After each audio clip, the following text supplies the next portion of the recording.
Bring a Trailer podcast. Hello, everybody, and welcome back to the Bring a Trailer podcast. Alex, Director of Auction Production, here with you yet again, joined by George Levy, the author of Texas Legend, Jim Hall and his Chaparrals, and extra special treat, joined here at the beginning of the podcast by Jim Hall himself. Gentlemen, thank you for making the time and appreciate you being here. We're glad to be here, Alex. Thanks, Jim. So I thought we'd dive in with you because I know that we only have you for a little bit of time here. Reading this book, which is really a wonderful collaboration between you and George, I was struck by your early story, which is fascinating. I'm a recovering pilot myself, so a lot of the aviation stories were delightful. But was also struck by what a interesting and kind of unique childhood you had, a childhood that really, in many ways, I think, set you up for success, being an independent-minded person. I was wondering if you could tell us a little bit about where you grew up and how your interest in mechanical things and engineering got sparked. Well, I've got a reputation, even as a child, of tearing stuff apart to see how it worked. And I can remember a statement my mom made one time was, well, if it ever gets real quiet in the house, I can go to Jim's room and find him on the floor with something spread apart on the floor in front of me. So I guess I was always curious about how things worked. And I probably couldn't put them together at that age again after I tore them apart. But I finally learned how to do that too. That's wonderful. And you had a father who was interested in the sciences as well. He was a geologist. Isn't that right, Jim? Yeah,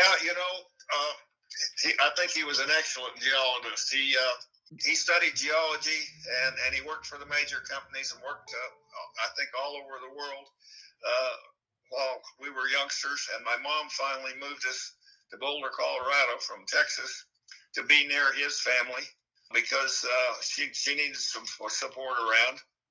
And so I grew up in Boulder, Colorado, and for my first part of my years. And then she had a disaster with cancer, and she died quite early in my life. So I was without a mom for a while. I had three siblings, an older brother, an older sister, and a younger brother. And we got kind of close together during that period of time. And I know my big sis sure was a great help to me after my mom was gone. And, helping me with my homework and answering questions that I didn't know the answer to. So it was pretty nice to have a sibling around that could do that for me. That was my younger years. And after mom died, my dad finally found somebody that he wanted to marry. And he did that. And so I had a stepmother for a year or two. And then with a tragic accident, I lost all of them. My stepmom, my dad, my sister. So the three of us boys, we hung together and grew up awfully early. And it was your brother, Jim, correct, that kind of got you into cars, right? He was an inspiration and maybe even an enabler of your early racing. Isn't that correct? You put that pretty clearly, actually. Was very interested in cars. He was another of the Halls that didn't have very good luck. He had rheumatoid arthritis as a teenager, and he began to lose the use of his leg muscles, and also it affected his eyesight. So he had bought a little Austin Healey and took it to a race down in Fort Sumner, New Mexico, at an airport. And I was home from school at that particular time, and he said, "You want to go along?" Well, sure I did. So we went down to an SCCA race on an airport in Fort Sumner. And when the novice race came around, practice, he said, "Hey, we want to go out and try it?" Well, I was 19. I didn't have a license. I didn't belong to SCCA, but I strapped on the helmet and got in the car and drove it around in practice. And nobody asked me. Nobody checked it. So that was my first experience in a racing car of one kind or another. And it was fun. I mean, you could go out there and go as fast as you wanted and not have to look in the mirror for the cops. And it was a lot of fun. And that's the way I got started. And later on, Dick made a deal with Carroll Shelby in Dallas to help him open a car dealership. And so when I graduated from college, I didn't have a job. And I called up Nick and I said, the job I thought I had disappeared. What am I going to do? And he said, well, why don't you go to Dallas? Shelby's missing around there quite a bit of the time. And I'd like to make sure it's being run right. Why don't you just go down there and go to work there? So that's how I got to do an awful lot of racing very young and learn about it very long. Carroll Shelby and I were pretty close during that period of time. And I got to drive a lot of fancy race cars in the local races. And I was kind of a boon to the organization, because if I could do quite well in a local race around Texas, everybody would look around and say, man, if that car's that good, that kid if he can do that, look what I could do with it. So I helped sell a lot of cars. That's wonderful, Jim. He can't be that great. That must be the car doing the work. Yeah, I'm sure. If you recall, what were some of those fancy race cars that you were driving then when you were working for Carroll? Well, they were mostly Maseratis. He was a dealer in Maserati at that time, and first one I ran and did well with was a little 2-liter Maser, and I drove it, and then they came out with a 2.5-liter car, which just kind of a hot rod version, and that was another one that we could sell. And then they came out with what they called the Birdcage, and that was quite a good race car. As a matter of fact, I thought it handled about as well as any car I'd ever been in at that point, and I really enjoyed driving those. And we were pretty successful in selling all those cars. Those are a few icons there, and there's some wonderful photos in the book of a lot of these early races, some color photos, some early color photos, some black and white, really wonderful stuff. When you and George were assembling the photos for this fantastic book, did those come out of your collection? Where did you guys find all these wonderful period photos of you racing? Well, they came from a lot of different places. I never was much of a photographer myself. I tried to carry a camera around early on, but it was more trouble than it was worth. If you had a 35 millimeter camera in those days, you had to send it off to Kodak to be developed, and then come back and make prints and all that kind of stuff. And I didn't seem to me I didn't have time for all that, so I didn't get too much into it. But I have a fair collection of photos that I've collected over the years, and George did a tremendous job of finding other photos for the book. I don't know how you did it. I'd like to hear him say something about that. How did you do it, George? Well, I'll give you one example. You talk about the early years. Once Jim was doing Chaparrals and was a world famous, there were lots of photographers, lots of photos, but the early years, these were smaller tracks in the Southwest. There weren't many photographers. And I found that a guy named Bob Jackson was anytime I saw a good photo of Jim's early career, other than the few that he had in his own collection, they were always taken by this guy named Bob Jackson. Well, this is now, more than half a century later, because this was during the 50s. And I'm trying to find, anyone that knows whatever happened to Bob Jackson and where his photos are, because that was going to be crucial to visualizing that portion of it. The last person from back then that I thought might know, I was talking to him on the phone, and I said, by the way, do you know a photographer named Bob Jackson, and what might have happened to his archive? There was a long pause, and he goes, something happened to Bob? I'm like, no, wait, no, is he still around? And it's like, and sure enough, Bob Jackson is still around, and he supplied. There were probably 30 or more photos. That was crucial to. You'll see in those early years, most of the photos have a Bob Jackson photo credit. And I was hanging up the phone with my friend and thanking him profusely for this. He stopped me and he goes, "You do know who Bob Jackson is, right?" May I butt in? Please, please. Bob hung around Carroll Shelby sports cars most of the time when I was down there, and he was a great photographer. And so we saw a lot of him.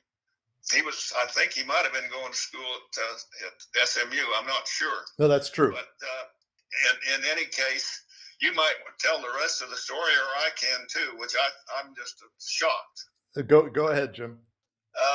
He worked for the newspaper part of the time, and he happened to be down in the basement that connects the police or jail to the court. And when they brought a guy named Ruby, over to discuss the killing of our president in Dallas, Kennedy, he was standing down there when they walked him across, and he saw something flash, and he picked up his camera and he took a picture. And he took a picture of this guy, Ruby, shooting, what's his name? Lee Harvey Oswald. This same photographer took the photo of the assassination of Oswald? Yes. Yeah. And so, it changed his life. I mean, here he is. He doesn't have a whole lot of experience with a newspaper, but he's been working for him for a while. And all of a sudden, he's got this world famous photo. And that's what happened to Bob. Garner changed his life right in the middle of it. There are so many things to deal with. That is unbelievable. What a coincidence, George. Well, and that's how we ended up very improbably with a cover photo of the book taken by a Pulitzer Prize winner. Amazing. Well, I will say, I mean, the book is just a delight, but one of the great things to recommend it is the photography. It really transports you to the period and puts you in the places. And so a really impressive job on the photos and the collection of photos and the photos you chose, George. Not bad to have a photo from a Pulitzer Prize winner, a series of photos from him. Jim, if you don't mind, I'd love to ask you about aviation, since that was one of the kind of minor themes of the book, and I'm very interested in it. We have a lot of folks who like cars, readers and fans of our website, also like airplanes. A lot of us have an affliction for both things. You had a war surplus P-51 Mustang that you flew around in. Did you fly it quite a bit? I didn't get to fly it a lot. I developed a friendship in Dallas with a fellow that flew a P-51 and flew for the Weather Bureau. And he was doing high altitude, looking at thunderstorms and actually seeding some clouds and doing some things like that out of the P-51. And so I got to know him, and I got interested in the airplane, and I got a ride in it. It had a little jump seat in it. So I got a ride in it. And boy, it's a wonderful airplane. As if you've driven Ferraris or whatever, these 12-cylinder V engines are fabulous. They are so smooth and even. The strokes are even, and they're really fun to sit in a machine with that engine because they're so smooth and nice. And so I found one in Florida and bought it over the phone, and Jim went down and picked it up for me, this fellow that I knew there in Dallas, and then flew it back to Dallas, and I'll be darned, it came with a spare engine. And I can remember to this day, I had to scrape around and figure out how to get it. I paid $2,600 for it. What a new car cost. Anyway, he had the mechanics out there that knew how to work on it, and so we went completely through it. It was a very nice airplane. It was a Canadian one, a late Model D. Even the Zeus fasteners were nice on it. It was a nice airplane. And I got to fly it, a while, a year or so. And then I had an accident in it. So we had pulled the carburetor heat out of it because he had his out of it. And I thought, well, that was okay.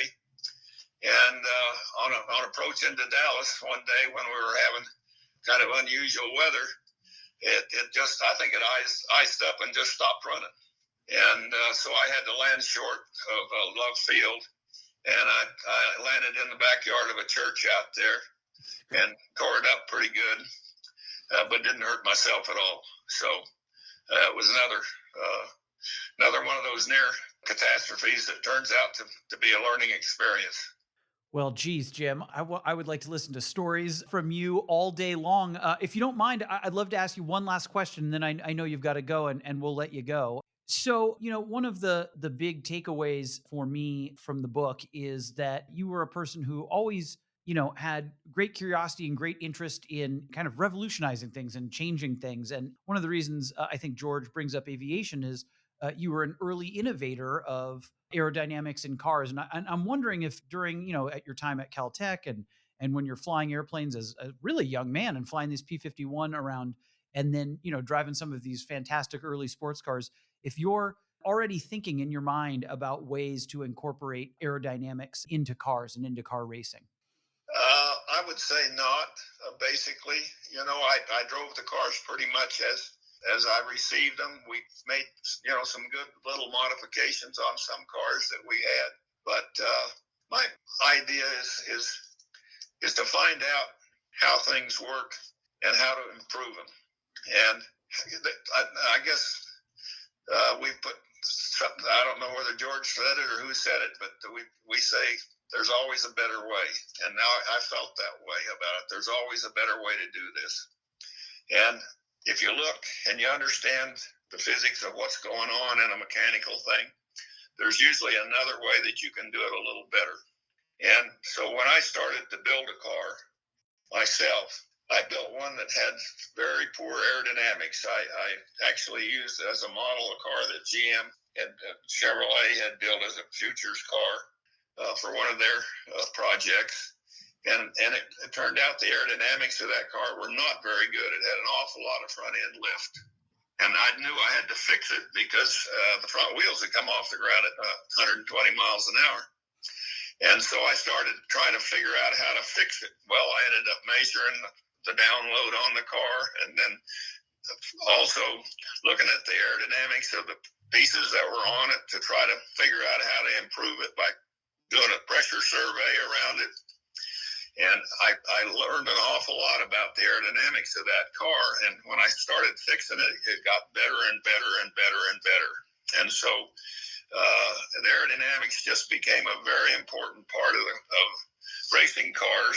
And I don't think the major discovery was that if you put more download on the car than it weighs, you corner a hell of a lot faster. That's pretty obvious, isn't it? But nobody had really thought that out in a scientific way before I started doing it. And so we jumped ahead of the world competition in the middle 60s. I built a car that actually had more downforce on the back of it. And it put us miles ahead of everybody we ran against. And we just kept improving it and improving it and improving it. And that's what Chaparral did and what really made my racing a success. Well, everyone knows today that you put wings on race cars, Jim, but that's thanks to you. And they certainly didn't know it back in the day. And also, I will say, there's always a better way is a wonderful life philosophy in general, maybe not just for cars and engineering, but what a wonderful way to think about things. Thank you so much for your time, Jim. What a treat and what a pleasure to speak with you. Is there anything you'd like to say about your collaboration with George before you jump off the call? Well, I really enjoyed it. I didn't know George well, but I had seen quite a bit of the work he'd done. And when we started talking about doing a biography, I researched it a little more and realized what a fine researcher he was. And I tell you, I couldn't be more pleased than the way he's put the time and effort in to make this book as good as he could make it. And it's amazing, really, how much effort he put into it, the number of people that he interviewed to make sure we had the story right, and all the research he did, so we knew it was right. Must be nice, George, to hear all those wonderful things from Jim. Jim, thank you so much for making the time to talk with us today. It was a delight. Thank you, Alex. Nice to meet you. Nice to meet you too. Talk to you later, Jim. Well, that was an unbelievable surprise, and really appreciate you putting that together, George. I'm glad it all worked out. Talk a little bit about how you first met Jim. I mean, first of all, what a freaking storyteller! I could listen to him talk all day. How did this whole project come about, and how did you first meet Jim? It started with him telling stories. My first book was a collaboration with the photographer, my great friend, my late friend, Pete Biro. And we talked about Bob Jackson. Pete Biro was responsible for the greatest number of photos in the book. He was a fantastic photographer. We did a collaboration on a book called Can-Am 50th Anniversary. And if you talk about the Can-Am racing series of the 60s and early 70s, you're going to be talking Bruce McLaren, Denny Hulme, Jim Hall. And that was my introduction to Jim. I started talking to him, and he was telling me all these great stories that I had never heard before. And I know I'm the president of the Motorsports Hall of Fame. I've made racing history my life. So I know a lot of stuff that's out there. And finally, I just said, Jim, is somebody doing a biography, a movie, a documentary, a book, something to capture this stuff? And at the time, I never imagined he would want to collaborate with me because we didn't know each other. I figured he had friends from, over the years that would be, but I just wanted to make sure that the stuff was being captured, and I wanted to look forward to watching the documentary or whatever form it was going to take. And he said, well, you know what?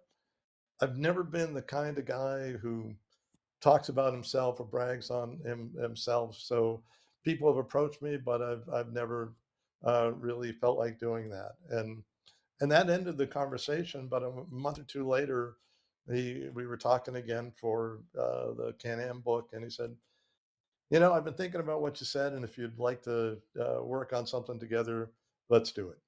I'm so glad you did, and what an important project to work on. Before I worked for Bring a Trailer, I was a aspiring college history professor, and we were desperate to do oral history with World War II veterans as much as we could, and I'm glad I participated in some of that. And boy, am I glad we did, because there we lose more of them every day. And that era, that golden age of racing in the '60s, especially Can-Am, is such an amazing period. And I don't know nearly as much as you, obviously, but the Chaparrals always stood out even amongst all those other amazing cars that were racing in Can-Am, particularly the 2F with the big wing, which is maybe one of my favorite race cars of all time. And so, especially to a young kid, when you see that huge wing sticking up on top. So, really important work, and glad you're doing it. How did the process go, George? Very early on, we decided that we wanted it to be, and I wanted it to be a biography rather than an autobiography. Both would have been great, but Jim was so influential in what he did that, if you did an autobiography, you wouldn't really have those other voices that are in the book, like, Adrian Newey, Gordon Murray, the great designers who succeeded him, and some of the people he raced with. And so that was one of the first decisions. And then it became a matter of interviewing all those people, of course, and I interviewed over 100 people, but spending, hour upon hour with Jim as we went along, and just going back and forth. And when we'd be on a particular topic, taking a deep dive into that. And that's how it worked and how it came about. Well, it's a really impressive achievement, and again, really exciting to read. Again, I really, the photographs were so transporting. So really appreciate the way you laid those out and included them throughout the book. Really amazing stuff. I would like to. I don't want to give too much away, because I want to encourage folks out to go get the book, and we'll talk a little bit about when it's available, and the book launch that you're going to have this upcoming weekend in a minute. How long were you working on it, and who were some of the kind of most interesting folks that you interviewed when you were putting the book together? Well, and you've coming from a history background, probably have had a similar experience that uh, you talk to some of the most obvious people and some of the most famous people, like Jackie Stewart, Dan Gurney, shortly before he died, Roger Penske, and often great stories come from everyone, but often the best stories come from people who are less well known, who were working at lower levels, but they're the ones in the trenches. They were the ones who were seeing and working and doing, everything. And so a lot of those conversations were very important as well. And just finding some of those people, like Bob Jackson, who I didn't even think would be still alive, was an amazing part of the process. I mean, you had some quotes from childhood friends. One in particular that I remember was somebody who became a priest. I think, is that right? Who had known Jim as being a competitive young sportsman when he was isn't that right? Am I getting that Yeah, right? you're exactly right. Walter Toohey, who lives in Canada, and that was one of those real detective cases where, Jim had mentioned, it says in the book about how, he went to camp and there was this very special camp. And I also tracked down some of the camp counselors who were around back in the 50s when all this was happening. A very special camp, and that this guy, Walter, was always the guy who beat him at, if there was a race, if there was shooting, this guy was always just a little bit better. And I thought, well, how cool would it be to find Walter Toohey if he's even still alive? I did find him a wonderful, wonderful human being, a great, conversation. That was very special. But then the other one was, we talked about the story with Jim and his plane and crashing the P-51 as he was coming into Love Field in Dallas, which is where this happened. He clipped the roof of a house on the way into that. He didn't quite clear the last house before he landed in that churchyard. And I found a news story about that, and the news story listed the names of the people who lived in that house. And so I became determined to track down a guy named Daniel Liccardo, whose only involvement with Jim was back in 1959 for 2 minutes when this plane, landed near his backyard. And I tracked him down. I think he was living in Texas still. And when he answered the phone, I said, "Well, hi, are you Daniel Liccardo?" And he said, "Yes." And I said, "Well, I'd like to talk to you." He said, he cut me off and he goes, "Listen, you're trying to sell me something. You're trying to get me to subscribe to something. I'm not interested." I said, "No, no, I'm not trying to do that." He said, "Listen, it is terrible what you people do to older people, where you have these come-ons and stuff." And it took me several minutes before I could make clear to him that I wasn't trying to sell him anything. And then as soon as we got on the same page and he learned what it was about, we had again the most wonderful conversation. And it's one thing to write or to report about, well, yeah, Jim had this plane crash, but to have those voices of the actual people that were Of there course. as much as possible, I tried to do that. And and hopefully that helps improve the reader's experience of the book as well. It gives it a tremendous amount of color, George. I mean, don't let anyone ever tell you didn't do your research. Those are two amazing anecdotes and ones that stuck out to me. But and it's wonderful hearing from luminaries like Penske and like Gurney, another hero of mine. But I think to your point, the kind of more average person, the person whose name you might know, often add the most interesting color to a story like this. And so, the legwork that you did to get those voices in there are so important. What were some of the other lengths that you went to in terms of research? I presume you did some traveling and went around and saw some of the sites and some of the cars. I know that Jim still has a lot of his cars there at the Petroleum Museum, but what else did you do to do research for the book in terms of digging into either sites or cars, or I don't know if people still go to archives. Everything's on the internet nowadays. What else did you have to do? All of the above. There were archives. Jim and Sandy, Jim's wife, have still some incredible files at Chaparral Cars, which the building still stands in Midland, Texas. Visiting there a number of times was very valuable. Finding photos, finding resources. A guy named Herb Fischel, who was the head of General Motors Motorsports for many years. I was talking to him one day about this project, and he had the original documents about the birth of the 2J, the sucker car, the vacuum cleaner, that he had collected from a guy who had retired from GM. Nobody, including Herb, had looked at these. They were just sitting. He said, "I think I have some stuff that might be interesting." So, all sorts of means. You just keep beating the bushes, and you talk to more and more people, and it's amazing the stuff you find out. And you mentioned the photographs and some of the stories. There are some good books about Chaparral, out there. There's some good stories. Lots of people have done good work. And so with any of the books that I've done, or I've done with my friend Pete Biro, the first step is like, what can we do? What can we bring to the party that hasn't already been, Sure.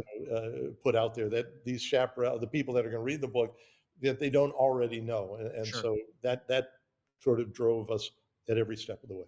Sure, and those, like you said, those anecdotes are adding additional color. What was the and I'm putting you on the spot here a little bit, but what was the most surprising or delightful discovery? What did you come across anything that really surprised you in terms of a document or a photo or anything like that, or an interview that really kind of took your breath away or really surprised you that you were able to get? Yeah, there were a number of things. Jackie Stewart, he was an obvious person to talk to because he drove the 2J sucker car, and he had some great insights into that. And by the way, so many of these folks, many of them are getting up in the years now, but they had such incredible memories, and this was such a vivid part of their lives Mhm. that even people where some parts of their memory are starting to fade a little bit, they still remember the racing stuff. And of course, as a historian, somebody tells you stuff, you still have to verify it and Yeah. triangulate. You can't just go with it. And I would find time after time that, oh my God, that is really what happened. But I one mean, of hearing Jim speak just now, it was like he was right. He was right, like he was right there, right back in it. It was extremely yeah. compelling. Yeah, and so, that was part of it, but Jackie, I also happened to ask Jackie about a race where he wasn't driving a Chaparral. It was several years earlier, in England. The Chaparral 2F, you mentioned the coupe with the big wing on the back, won the only race that it finished. It won at Brands Hatch, and Jackie was chasing it that day. So I asked him, just, "Do you have any recollections?" And there's this wonderful bit in the book about how important that race was to him and his impressions of Chaparral. And that experience was what drove him to say yes several years later when Jim called and said, "Hey, I've got this crazy vacuum cleaner car. Would you like to drive it?" How did you find Jack? I was struck by and how matter of fact and to the point and unassuming Jim was when we were speaking to him just now, or when I was speaking to him just now. Do you find a lot of these kind of older folks in racing are similar? And I'm curious about what Jackie Stewart was like. Very matter of fact and to the point, but charming and willing to open up and tell the stories. Yeah, everybody's different. There are certain people, like Jackie is still so much in demand and gets requests so often that, he is very businesslike. And, if you're going to have 15 minutes with him, you have 15 minutes with him because at Sure. minute 16, he's got something to go Yep. off on. But he's an incredible guy, both for his memory, for his incredible achievements as well, but also that when you're talking to him, he is present, he is in the moment, and he is just so forthcoming. And there are some wonderful stories and anecdotes from Jackie that are in the book. The book is long enough as it is, but I wish I had room for even more for some of these wonderful No, no, stories. it's fantastic, George. I can't wait to get a copy for myself. I really enjoyed it. Any other interviewees that were standout to you or that you particularly enjoyed? Well, yeah, I think one of the most poignant parts of a project like this, you mentioned the World War II history project that you did, and that it was a race against time, and you Yeah, knew it was, because some of these guys were going to be gone. Even if they weren't going to be gone, perhaps their memories a right. year from now, 2 years from now, wouldn't be what they are today. Yep. And that's very much the case here, where a lot of Jim's career was in the 50s, the 60s, and the 70s. So I was just going through the list of people that are no longer with us, and some of whom knew, like Dan Gurney. It was very near the end of his life. He knew the end was near. He liked Jim so much, and they were so close that he granted some time. He was not doing interviews anymore, and we spoke for several minutes. Like, thank you, Dan. That's terrific. Thank you so much. And we hung up, and a minute or two later, the phone rang. It was Dan Gurney. Like, oh my gosh, okay, well, yeah, Dan. And he goes, George, um, we get caught up in these things, but I wanted to make sure I mentioned two guys, Franz Weiss and Troy Rogers, who were really fantastic mechanics, fabricators, they were a part of what made Chaparral great. And I just wanted to make sure that I mentioned those two guys too. And for someone like that in that moment in his life, obviously did not have to do that. That was that was very special. That was very meaningful. What a treat, George. I find myself jealous of you recounting all these anecdotes. This must have been both a meaningful but also a pretty exciting project for you. I know you have an incredible background. I'd love to run through that. But does this project stand out to you amongst your other projects in terms of the ground that you covered, the breadth of history that you covered? Yeah, when Jim said he was interested in doing this, Jim was a hero of mine when I was a kid. I was growing up in the 60s and 70s when the Chaparrals were doing such great things. And there's no one's going to get rich doing a racing book. So it was really a project that you did because you really wanted to do it. And I didn't want to do anything unless I could do it to the best of my ability. So, I and Jim, would, poured ourselves into the project and the people, that we pursued. We had Bernie Ecclestone talk to us. Adrian Newey talked to us. Gilles de Ferran drove for Jim, and he was not one of the people that I was at all worried might not be around to see the book, but he, as you may know, passed away recently. Super guy. That was tragic. So it was just something where, if we're going to do this, let's do it right. Nick Surratt is a name that most Americans and most Europeans wouldn't know, but he was the clerk of the course at Brands Hatch. Well, the Chaparral had this big victory at Brands Hatch. And so I tracked down Nick Surratt. Again, he knew he was in the last weeks or months of his life. And I said, Mr. Surratt, I totally understand if you have other priorities. Said, no, I've got some time. I'd love to talk to you. And it was just that was what was so beautiful. These conversations with people that were so giving, even under circumstances where you knew that they wouldn't even be around to see the book. Yeah. And it sounds like Jim and what he represented and Jim as a person was an inspiration for a lot of these folks in terms of them wanting to share stories with you. That compelled people to want to speak to you because of their reverence for Jim himself. There's no question about that. And a lot of times, I developed a little bit of a reputation, but a lot of times I'd call someone cold, say, "Hi, I'm George Levy." No, okay. And then I'd say, "I'm doing this biography of Jim Hall with Jim." Oh, no, Jim. Well, yeah, absolutely. What do you need? And Roger Penske, and Roger Penske wasn't someone who gave a chilly initial response. He was great, but Roger and Jim are very close, and so and you can imagine how busy Roger Of is. And course. Roger was like, I can talk to you as soon as you need that, and we're going to stick together. Dan Gurney, Mario Andretti, on and on. Yeah. That's the right kind of character for a book. If you don't mind, I'd love to talk about your background a little bit. You were a automotive journalist and I believe a very young editor of Autoweek. Is that right? Yeah, so I became a racing fan very young. I was about 10 years old when I read the autobiography of Jim Clark. And by the way, that was another great story in this book.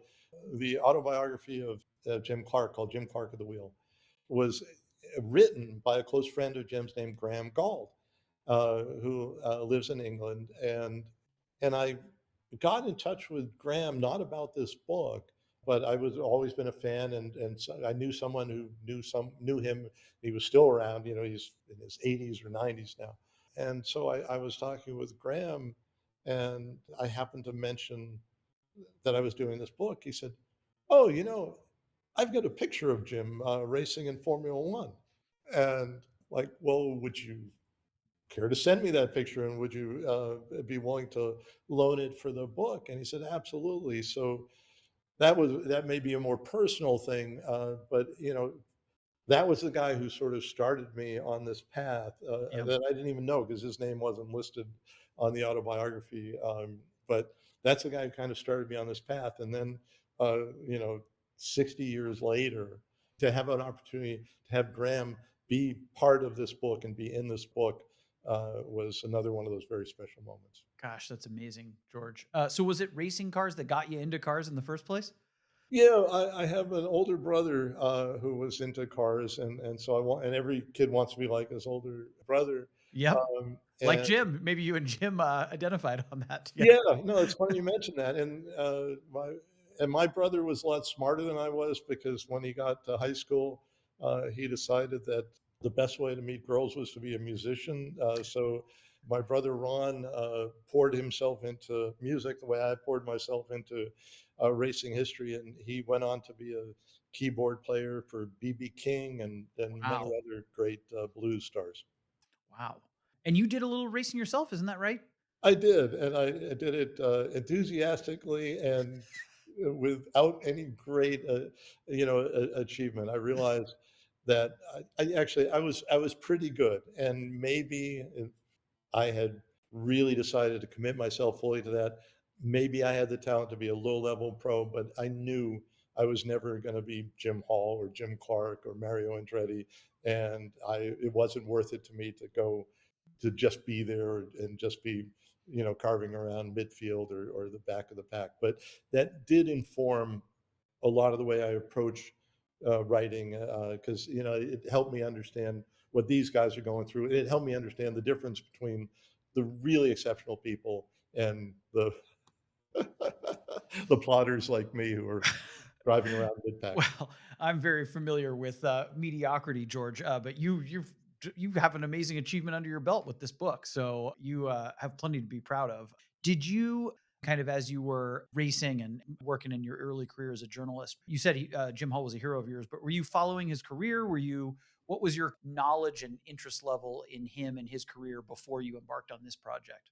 So, as a kid in the 60s, every kid who liked cars was aware of the Chaparrals, and Chaparral represented innovation more than Sure, anything. I was almost because of their freakishness, right? Or because they're Yeah. so different. Yeah, yeah, yeah. And doing the stuff with aerodynamics and a Right. lot of other things. And, it mentions in the book that there are six major elements that are in every Formula One car. Mhm. I loved this Same. part. I've been thinking about this all day. Go, please reiterate it, George. I love this.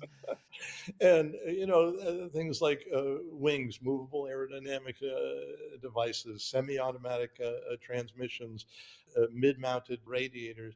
Those are all things that Jim introduced to racing back in the 60s. So I was very aware of that as a fan growing up. When I graduated from college, I got a job at Autoweek, which was a wonderful, wonderful experience, working for Keith Crane, Leon Mandel, and everyone else who was there.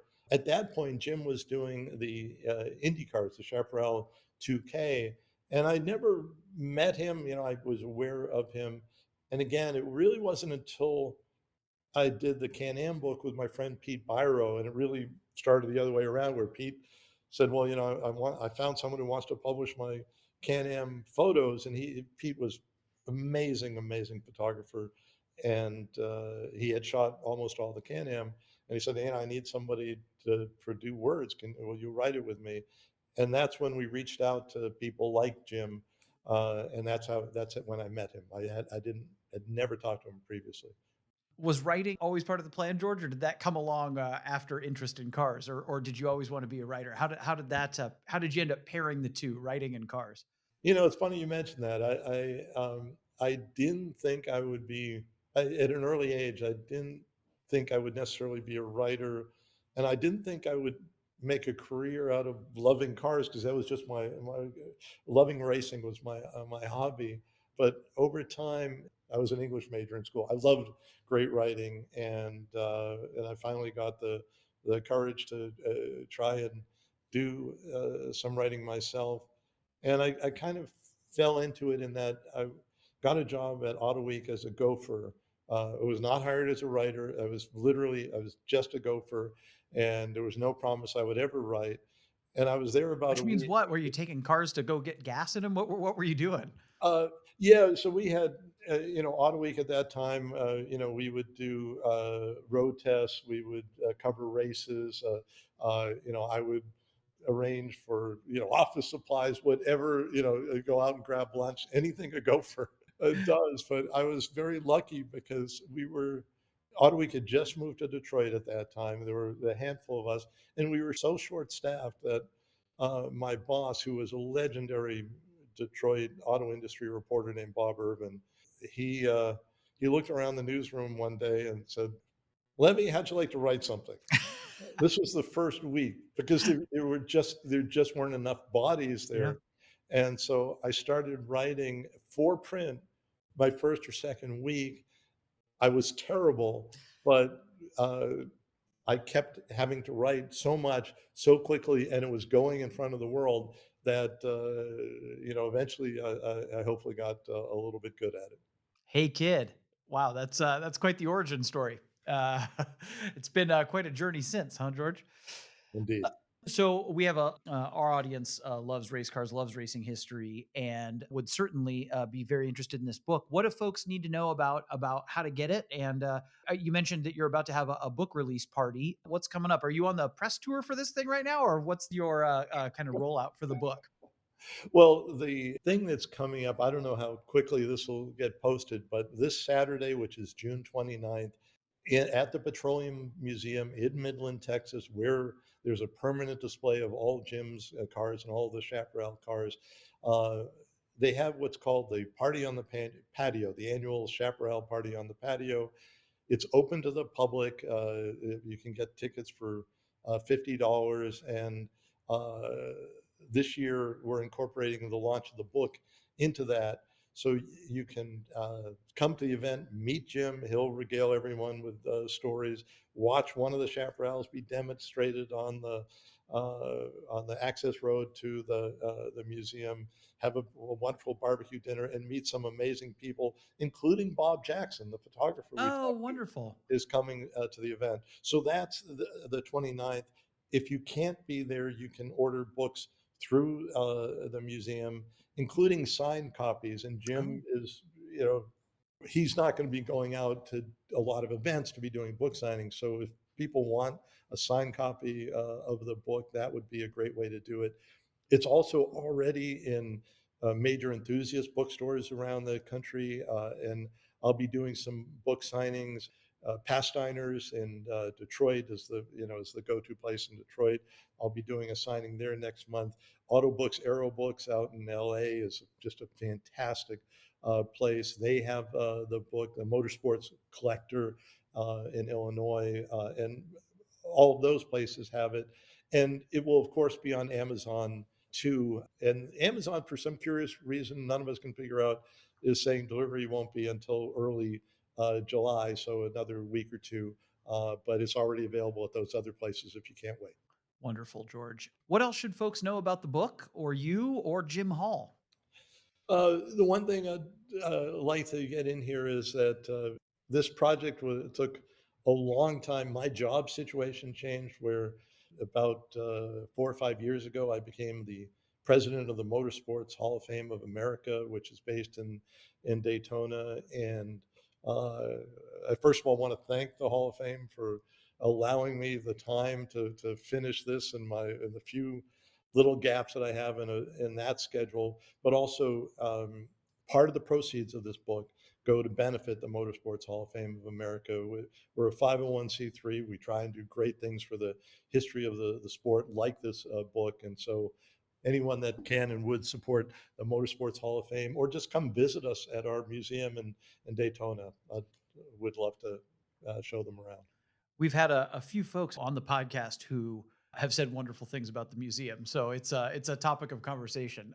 What anything that we should? I mean, Jim Hall's a fascinating subject, but anything we should know about the museum? Anything you'd like our listeners to know about the museum in specific? I know that you guys do great work. Yeah, so there are really two major elements to the Hall of Fame. One is the Hall of Fame itself, which we have an annual induction ceremony, and it's some people call it the greatest night in motorsports.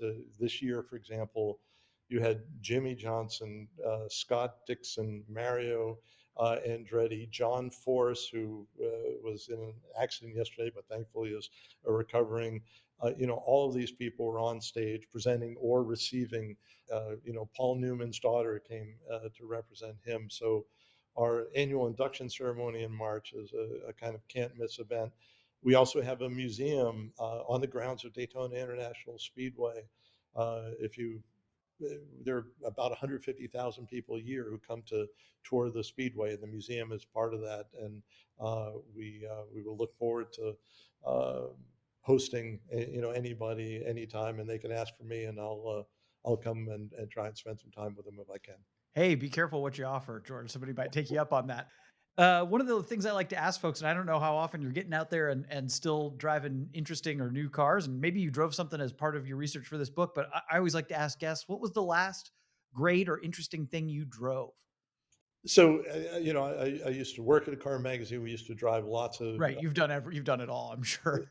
yeah, the one car that stands out above everything else I've ever driven was something I know some BAT followers would know is a Lancia Stratos. Mhm. That was the most primal, instinctive, I don't know where the car ends and I begin a kind of driving experience. And I only got to drive one for an article for an afternoon. But in those few hours, that was just uh, the most wonderful experience. And a few years ago, Jeremy Clarkson from Top Gear, he and his compadres did a little book or magazine about all the great cars, ranking all the great cars they'd ever driven.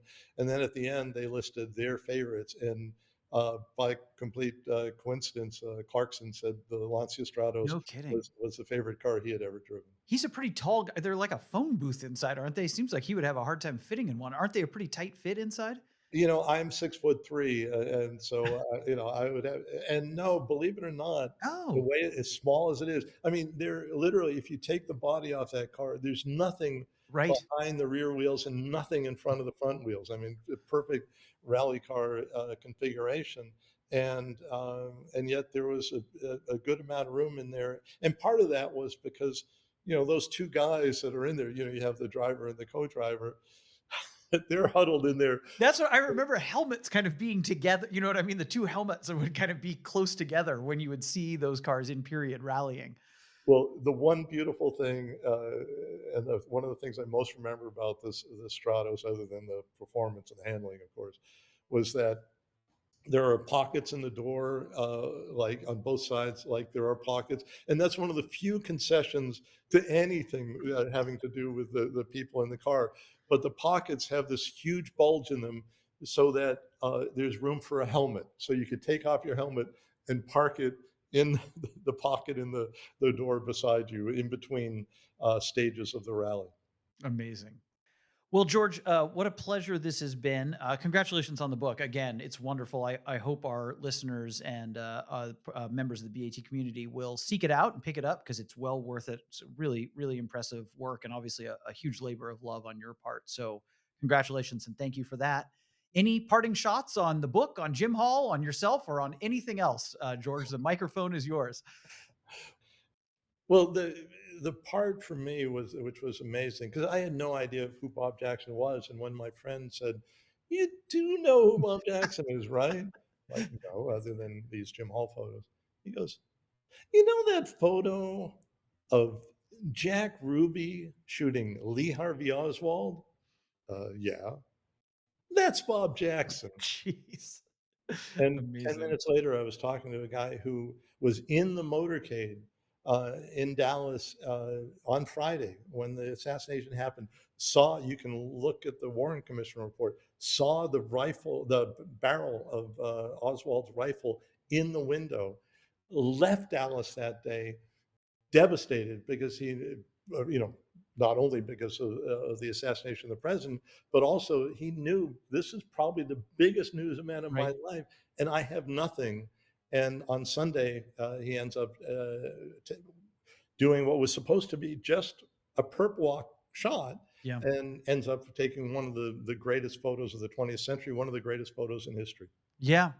You know, I was trying to form an eloquent question in my head, George, and I couldn't do it when Jim was on the phone, but about the nature of happenstance and how, fate kind of puts us in places. And Jim's story is a good example of that. Reading about his childhood, I was struck by this, kind of freewheeling childhood in Colorado that certainly must have encouraged his creativity and his independence and this tragedy that he mentioned with losing both of his parents as a young person. The way that the vagaries of life come at you and end up playing a big part in what you're able to achieve and what's able, for instance, your story, being the gopher at Autoweek and then being asked to write a story. I think Jim's life is a really interesting example of that, and kind of not stumbling, because he obviously was a really sharp guy and went to Caltech and has this incredible technological background, but life kind of guiding you into areas where you can excel, and he's obviously somebody who grabbed opportunities by the horns. But I mean, even his brother tossing him the keys to the first time he got to race. I mean, he was complete accidental natural when it came to driving. What an amazing thing.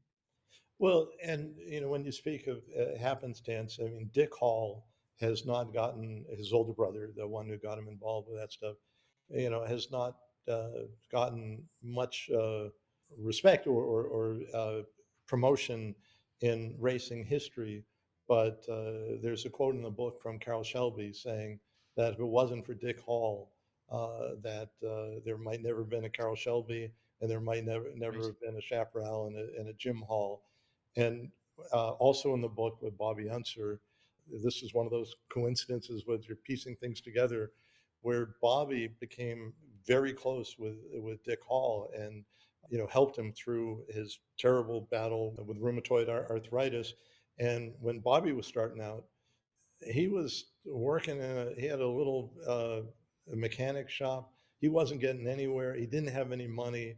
And Dick Hall basically bankrolled Bobby, didn't just send him a bunch of, but hired him to build race cars.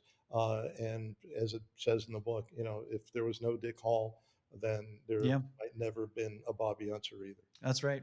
That's very well said, and I was struck by that in the book, and I hope folks will pick up the book so they can read more about it. And they can read about his was it a Mondial? He had a very early 4 or 6-cylinder Ferrari that he also had his brother Jim drive. That is Dick, right? Was it Yep. or was it a Monza? It was some kind of a very Yeah. early Ferrari. Yeah. Exactly. Yeah, amazing. Well, George, thank you so much for your time. Again, congratulations. It's really a wonderful book, and I hope folks will pick it up. Thanks for all the time and effort you put into creating it, and thanks for coming on the BAT podcast. Thank you. We're huge BAT fans, and at the Hall of Fame, and among all my friends, and it's an honor and a thrill to be part of this. And thank you, Alex, you've been great. My pleasure. Really great to have you, and thanks for listening, folks. Hope you enjoyed our discussion here with George Levy, and also with special surprise guest Jim Hall. What a pleasure and what a treat that was.